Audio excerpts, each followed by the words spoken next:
Hello दोस्तों, कहानी के शहर में आपका स्वागत है। उम्मीद है आप सब ठीक होंगे।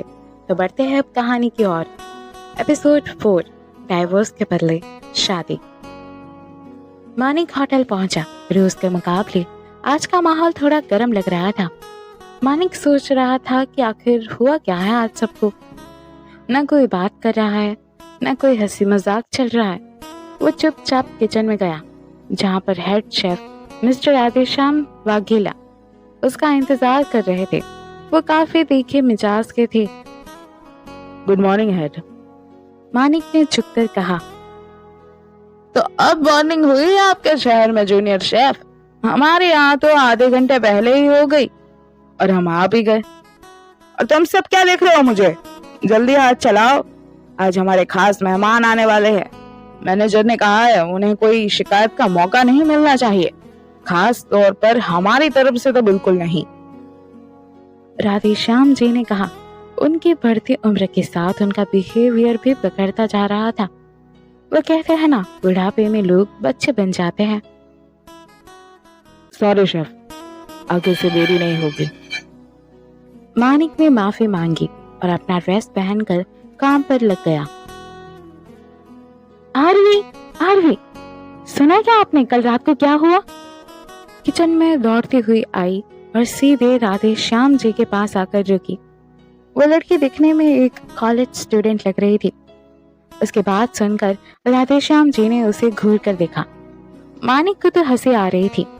आखिर यही तो थी जो आरवी यानी कि राधेश्याम वाघेला जी के सामने कुछ बोल सकती थी।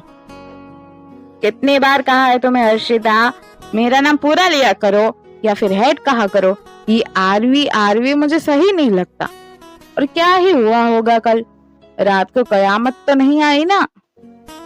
राधेश्याम जी की डांट सुनकर हर्षिता को कोई फर्क नहीं पड़ा, लेकिन रात वाली बात के ठंडे रिएक्शन को देख हर्षिता को अच्छा नहीं लगा। अरे कयामत ही समझो आरवी, मैं बताती हूँ क्या हुआ कल रात को। आज की न्यूज में हर जगह यही तो बात चल रही है। कल रात पुलिस ने बहुत सारे ड्रग्स जब्त किए और जिस जगह से उन्होंने वो ड्रग्स मिले वहां पर कुछ लोग भी मरे हुए थे, जिनमें से एक था फिरोज खान। वो भी था वहीं पर, जिसको पुलिस की कितने सालों से तलाश थी। पता नहीं कौन आया और उनको मारकर चला गया। हर्षिता की बात सुन सभी उसकी तरफ देखने लगे। ये हादसा आम तो नहीं था। फिरोज खान को मारना एक बहुत बड़ी बात थी। ये किसने किया, ये एक राज था। इन सब बातों से हमारा क्या लेना देना, चलो हम अपना काम करते हैं। मानिक ने कहा तो सभी ने हामी भरी और सब अपने अपने काम पर लग गए। हाय मानिक सर, आपको कुछ चाहिए, पानी या जूस? हर्षिता ने बड़े ही प्यार से पूछा और ये उसका काम भी था, स्टाफ को हर चीज जो उन्हें जरूरत है वो देना।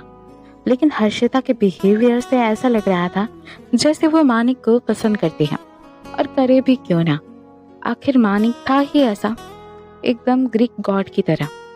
तो ये आम बात थी। नहीं, कुछ नहीं चाहिए, पूछने के लिए शुक्रिया। मानिक ने बिना उसकी तरफ देखे कहा और अपने काम में लग गया। सिंघानिया पैलेस, जिसका नाम था शांति सदन, यह नाम अनीशा की परदादी के नाम पर था। अनीशा जैसे ही घर के अंदर एंटर हुई, वो एक लड़की से टकरा गई। उसने खुद को तो संभाल लिया था, लेकिन वो लड़का गिर गया। अनीशा, कहीं तुम्हें लगी तो नहीं? वो लड़का उठा और खुद को देखने के बजाय अनीशा को देखने लगा कि कहीं उसे कोई चोट तो नहीं आई। ओह नो, गिरे हुए लोग फिर गिर गए। अपनी ये फिक्र अपनी फैमिली को दिखाना, मुझे नहीं, समझे? नाजायज कहीं की। अनीशा के कड़वे शब्द तीर से कम नहीं थे। वो लड़का बस आंखों में पानी लिए अनीशा की बात सुनता गया। अनीशा, तुम्हारी हिम्मत कैसे हुई मेरे बेटे से इस तरीके से बात करने की? यहाँ आओ श्रवण, वहां पर उस मनहूस के पास मत खड़े रहो। दामिनी ने उस लड़के यानी श्रवण को अपने पास आने का इशारा किया। वो लड़का चुपचाप वहां से निकल गया। ओह! तब एक नौकर भी मालिक के सामने भौंकने लगे। लगता है तुम्हें किसी ने सिखाया नहीं। मालिक के सामने सर और आंखें दोनों ही झुकी होनी चाहिए। अनीशा की बात से दामिनी को और गुस्सा आ गया। तुम होती कौन हो, हाँ? मुझे नौकर बोलने वाली? जिसका खुद का परिवार उसे अपनाना नहीं चाहता, अब वो मुझे सलाह देगी, हाँ? दामिनी ने गुस्से से कहा।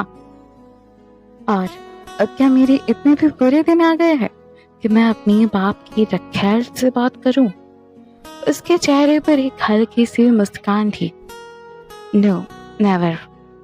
मिस्टर हिमेश सिंघानिया!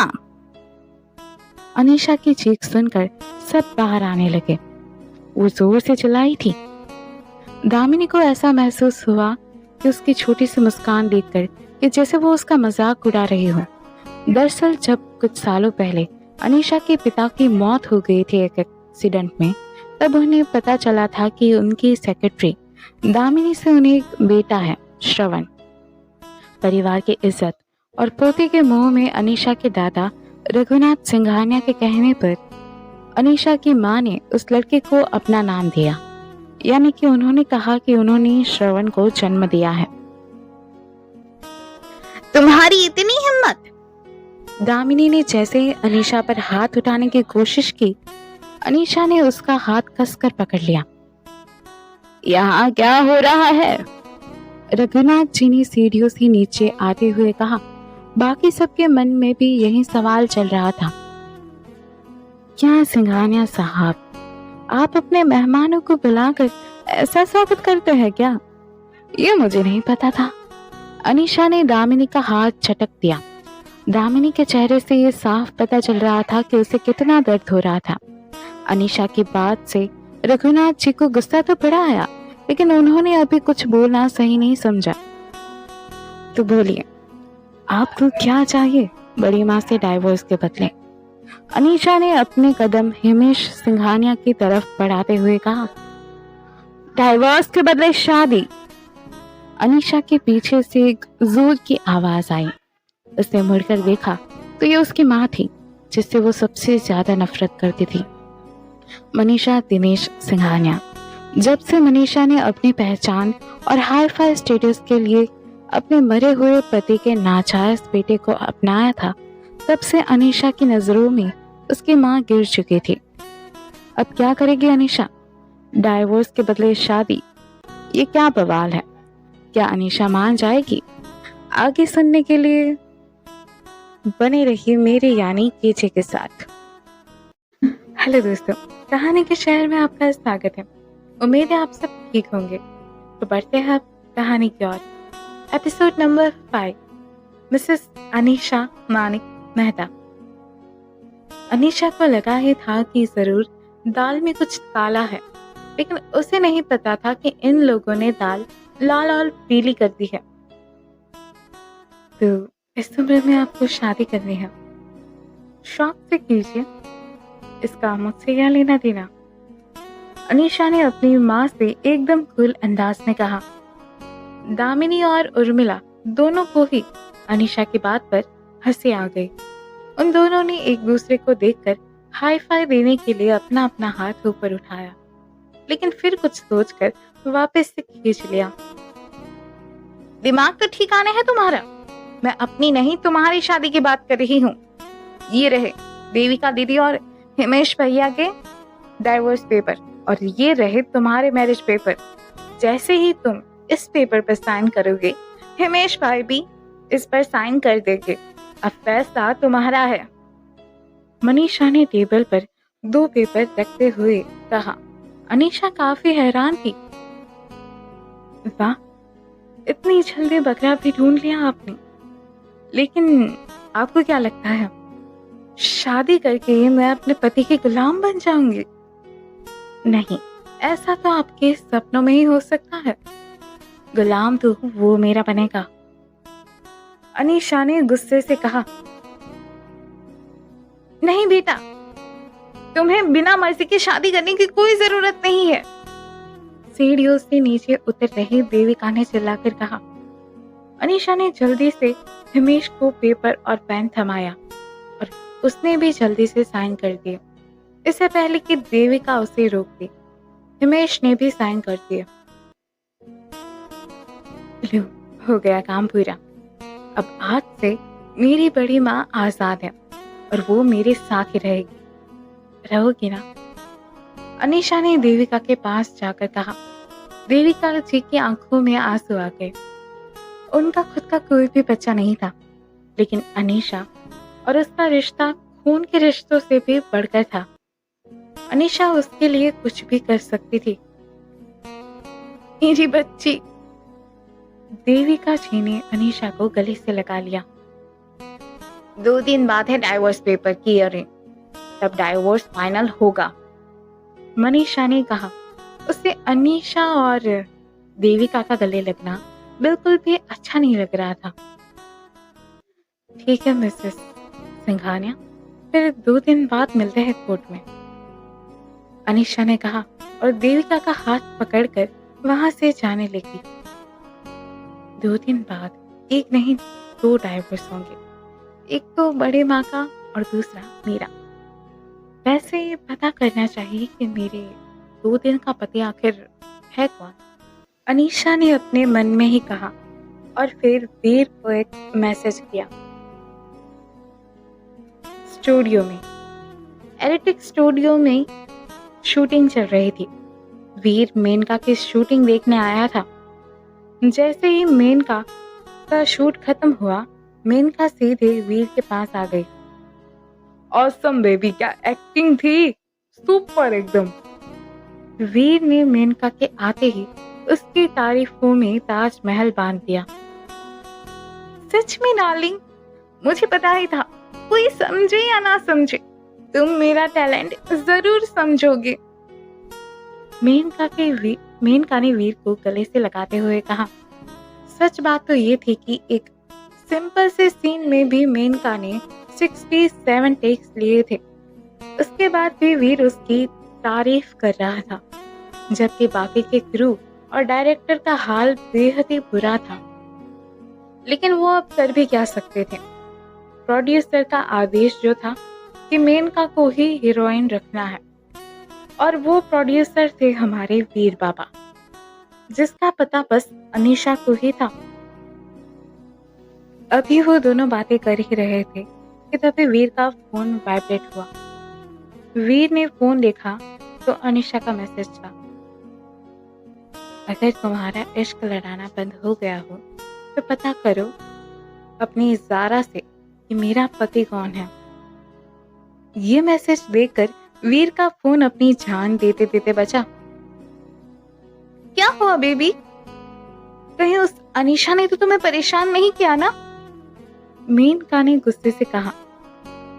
नहीं बेबी, वो भला मुझे परेशान क्यों करेगी, उसके लिए तो तुम्हारी फैमिली है ना। वीर फ्लो में बोल गया। फिर जैसे ही उसे एहसास हुआ कि उसने क्या बोल दिया है, तो उसकी आंखें बड़ी हो गई। उसने अपनी गर्दन पटाख से मेनका की तरफ घुमाई। क्या मतलब था तुम्हारा, मेनका ने वीर को घूरते हुए कहा। कुछ नहीं बेबी, वो मैं बस सोच रहा था कि अनीशा का हस्बैंड पता नहीं कैसे उसके साथ रहेगा। वीर को तो यही सोचकर हार्ट अटैक आ गया था कि अनीशा की शादी हुई, और वो भी कब, उसे ये तक नहीं पता। और इस बारे में उसको तो छोड़ो, अनीशा को क्यों नहीं पता कि उसका पति कौन है। हाँ, वो एक मिडिल क्लास इंसान है, उसका नाम क्या था, हाँ, मानिक मेहता। वो एक शेफ है अनीशा की ही होटल में। बेचारी की क्या किस्मत है ना, उसी तो नौकर पसंद ही नहीं है, और अब देखो नौकर से ही उसकी शादी हो रही है, मम्मा ने बताया था मुझे, मेनका ने याद करते हुए कहा। वो वीर को बताना भूल ही गई थी। वीर ने जल्दी से अनीशा को मैसेज किया। जीजा का नाम है मानिक मेहता, हमारी होटल में से किसी एक में वो शेफ है। थैंक्स मत बोलो, मैं तुमसे स्मार्ट ही हूँ। बस तुम्हारी स्मार्टनेस का क्या हुआ, तुमने शादी कर ली लेकिन पति का नाम कुछ नहीं पता तुम्हें। क्या बात है भाई। मिसेस अनीशा मानिक मेहता। ये मैसेज देखकर अनीशा का पारा हाई हो गया, लेकिन आखिरी के शब्दों ने उसके दिल में एक अलग सी छाप छोड़ दी। उसने अपने एक मैनेजर वाले ग्रुप में एक मैसेज सेंड किया, send me all chefs detail with photos immediately. Message group में एक मैसेज पढ़ते ही मानो सभी होटल के मैनेजर के चेहरे पर पसीने आ गए। सबने जल्दी से अपने होटल के सारे शेफ की डिटेल भेज दी। तो ये है मानिक मेहता। इसकी इतनी हिम्मत कि मुझसे शादी करने के सपने देख रहा है ये। वाह। अनीशा के टेबलेट पर मानिक की फोटो थी, लेकिन उसके एक्सप्रेशन उसके शब्दों से मैच नहीं हो रहे थे। उसकी नजरें मानिक के चेहरे पर ही टिकी थी। अब क्या करेगी अनीशा? क्या सच में हो जाएगा इन दोनों का डाइवोर्स? आखिर मानिक को ही क्यों चुना सिंघानिया परिवार में? क्या राज है मानिक का? आगे जानने के लिए सुनते रहिए मेरे यानी केजे के साथ। जय महाकाल। हेलो दोस्तों, कहानी के शहर में आपका स्वागत है। उम्मीद है आप सब ठीक होंगे। तो बढ़ते हैं अब कहानी की ओर। एपिसोड नंबर 6, तमाशा। होटल डार्क वर्ल्ड में भगदड़ मची हुई थी। आज कुछ खास मेहमान जो आने वाले थे होटल में। मानिक और बाकी का स्टाफ सब तैयारी में लगे हुए थे। तभी जो गेस्ट आने वाले थे वो भी आ गए। Welcome sir, welcome ma'am. I am Vishal Desai, the manager of this hotel. Vishal Desai, hotel के मैनेजर ने hotel and restaurant approval and clarification committee के हेड मिस्टर श्रीवास्तव का स्वागत किया। ये कमेटी ही फैसला करती है लीगली कि कौन सा होटल 3 स्टार है, 5 स्टार है या फिर 7 स्टार है। 3 लोग आए हुए थे। मिस्टर श्रीवास्तव जो कि कमेटी के हेड थे, उनके साथ 2 और लोग थे कमेटी के मेंबर्स, मिस्टर नायक और मिसेस यादव। तीनों की उम्र लगभग एक सी थी, 60 साल के आसपास। दिखने में तीनों ही सख्त नजर आ रहे थे। हालांकि जब भी इस कमेटी से कोई भी किसी भी होटल में जाता है तो उस होटल के ओनर कहीं से भी भागकर आ ही जाते हैं इनसे मिलने के लिए और अपने होटल का टूर कराने के लिए। लेकिन होटल डार्क वर्ल्ड होटल की मालकिन अनीशा सिंघानिया की बात कुछ और थी। मिस अनीशा नहीं दिख रही। मिस्टर नायक ने सीधे सवाल किया। वो sir madam on the way है, आप आइए, हमारे शेफ ने आपके लिए कुछ खास तैयारियां की है। विशाल ने बात को संभालने की कोशिश की। उनके इतने सारे होटल हैं, इसका मतलब ये नहीं है कि वो कमेटी की वैल्यू भूल जाए। मिसेस यादव ने गुस्से से कहा। हमें होटल को देखना है, उनके ओनर को नहीं। मिस्टर श्रीवास्तव ने कहा और आगे चलने लगे। विशाल ने उन्हें एक पॉश एरिया में वीआईपी टेबल पर बैठाया। मानिक, हर्षिता और 2 और लोग अलग अलग डिश लेकर आए। पूरा टेबल अलग अलग देश की डिशेस से सजी हुई थी। खुशबू बेहद ही अच्छी आ रही थी। वेटर ने उन तीनों को सर्व किया। आरवी भी वहीं पर ही खड़े थे एक साइड। वो चाहते थे कि मानिक का टैलेंट निखरे, इसलिए वो ये मौका मानिक को दे रहे थे। तीनों ने टेस्ट किया। डिश का टेस्ट काफी अच्छा था, ये उनके चेहरे ही बता रहे थे। Wow, cooking talent is just wow. Mr Nayak ने मुस्कुराकर कहा। वो काफी चटोरे इंसान थे। तभी मिसेस यादव के फोन पर एक मैसेज आया, जिसे देखकर उनके माथे पर पसीने आने लगे। उन्होंने चुपके से अपने सर से एक बाल खींचा और अपनी डिश के साथ मिक्स कर दिया। इतनी चालाक थी वो कि ये बात किसी को पता तक नहीं चली। ओह नो, ये क्या है? मिसेस यादव ने फिर उस डिश में रखे बाल को उठाया जो कि इटालियन नूडल्स के साथ लटक रहा था स्पून पर। उस बाल को देखकर मिस्टर श्रीवास्तव और मिस्टर नायक भी खड़े हो गए। व्हाट द हेल, ये सब क्या है? कौन है यहाँ का शेफ? मिस्टर श्रीवास्तव ने गुस्से से कहा। आरवी तुरंत आ गया है। वो नहीं चाहते थे कि मानिक का नाम खराब हो। अभी अभी तो उसका करियर बन रहा है।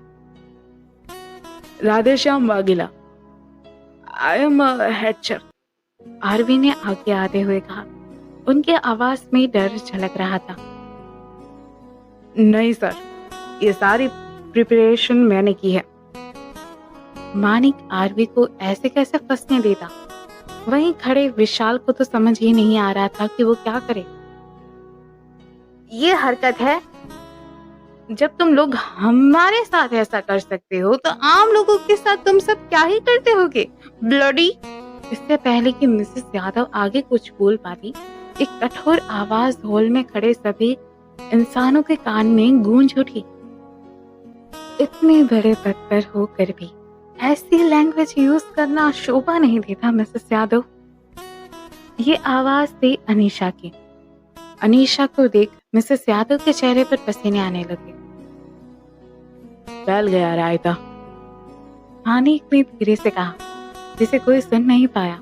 उसे डर था कि कहीं उसकी जॉब न चली जाए। ये क्या बिहेवियर है अनीशा? आपके होटल में ऐसी सर्विस मिलती है? देखिए, खाने में बाल है। मुझे मेरे होटल की सर्विस के बारे में आपसे पूछने की जरूरत नहीं है। अगर आप अपनी टीम पर ध्यान देंगे तो आपके लिए और अच्छा होगा। अनीशा की बात सुनकर सभी चौंक गए, खास करके मानिक। उसे समझ में नहीं आ रहा था कि आज उसके बॉस उनके होटल में कैसे। ये क्या बकवास है मिस अनीशा? आपके पास अब भी एक मौका है। अगर आप इस शेफ को निकाल देती है तो आपका होटल अब भी बच सकता है। मिसेस यादव ने हिम्मत करते हुए कहा। अनीशा को तो बस एक बात समझ में नहीं आ रही थी कि मिसेस यादव मानिक के पीछे क्यों पड़ी है। मेरा होटल है, मैं देख लूंगी। रही बात शेफ को निकालने की तो वो भूल ही जाओ। अनीशा के इस जवाब की तो किसी को भी उम्मीद ही नहीं थी। मानिक को तो बस आंखें फाड़े अनीशा को देखना ही सही लगा। क्या अब एक 2 कौड़ी के शेफ के लिए आप अपना होटल गंवाएगी? मिसेस यादव ने हैरानी से कहा। बाकी खड़े लोगों को समझ में नहीं आ रहा था कि यहाँ हो क्या रहा है। जुबान संभाल कर रहना। पति है वो मेरा, उसकी औकात तेरी 7 पुश्तें मिलाकर ना हो सके उतनी है, समझी। और रही बात मेरे होटल की सर्विस की तो मिस्टर श्रीवास्तव, इस पर जरा नजर डालिए। अनीशा ने अपना फोन मिस्टर श्रीवास्तव की तरफ किया, लेकिन मिस्टर श्रीवास्तव शॉक में थे। आखिर ये कैसे हो सकता है कि एक मामूली शेफ अनीशा का पति हो। सबसे ज्यादा शौक तो हर्षिता और मानिक को खुद लगा हुआ था। क्या ये कब हुआ? जैसे ही मानिक के मुंह से ये निकला, अनीशा की आंखें छोटी हो गई। मानिक, आपने शादी कर ली और आपने मुझे बताया भी नहीं? हर्षिता ने गुस्से से कहा। कैसे बताता, मुझे खुद अभी पता चल रहा है। मानिक ने धीरे से कहा। हाँ, क्या कहा आपने? हर्षिता ने मानिक के करीब आकर कहा। अनीशा ने धीरे से अपनी नजर उठाई और हर्षिता को घूरा। उसकी नजर ही काफी थी हर्षिता को मानिक से दूर करने के लिए। मिस्टर श्रीवास्तव ने वो वीडियो देखा जिसमें सीसीटीवी फुटेज थी, जो अभी थोड़ी देर पहले हेमा यानी कि मिसेस यादव ने किया था। वो साफ दिख रहा था उस वीडियो में, जिसे देखने के बाद मिस्टर श्रीवास्तव शर्मिंदा महसूस कर रहे थे। This kind of behavior is not acceptable, Mr. Srivastava, Anisha ने कोल्ड वॉइस में कहा। उसकी आवाज से मानो हर कोई डर गया। मिस्टर श्रीवास्तव ने माफी मांगी और वहां से गुस्से से चले गए। उस जगह पर और तमाशा नहीं चाहते थे वो। मिस्टर नायक भी उनके साथ साथ निकल गए। मिसेस यादव भी वहां से जाने के लिए धीमे कदमों से बढ़ रही थी। तुम सबको क्या मेरा चेहरा देखने के लिए मैं इतने पैसे देती हूँ? जाओ उस औरत को पकड़ो, अनीशा ने अपने बॉडीगार्ड्स को कहा। उन्होंने जल्दी से हेमा को पकड़ लिया। वो चिल्लाने लगी, छोड़ो मुझे, छोड़ो, मैंने कुछ नहीं किया। हेमा रोने लगी। अनीशा धीरे से उसके पास आई। उसके हिल की आवाज से हेमा का दिल जोरों से धड़कने लगा। तुम्हें ये पहले सोचना चाहिए था। अनीशा किसी को नहीं बख्शती, ले जाओ इसे, अनीशा ने कहा और मानिक की तरफ बढ़ गई। चलो मेरे साथ, अनीशा ने कहा और फिर मुड़कर आगे बढ़ गई। मानिक अपने बॉस की बात नहीं टाल सकता था। वो अनीशा के पीछे पीछे जाने लगा, एक मासूम बच्चे की तरह। आखिर क्या चल रहा है ये सब जानने के लिए सुनते रहिए मेरे यानी केजे के साथ। जय महाकाल। कमेंट करना ना भूलें।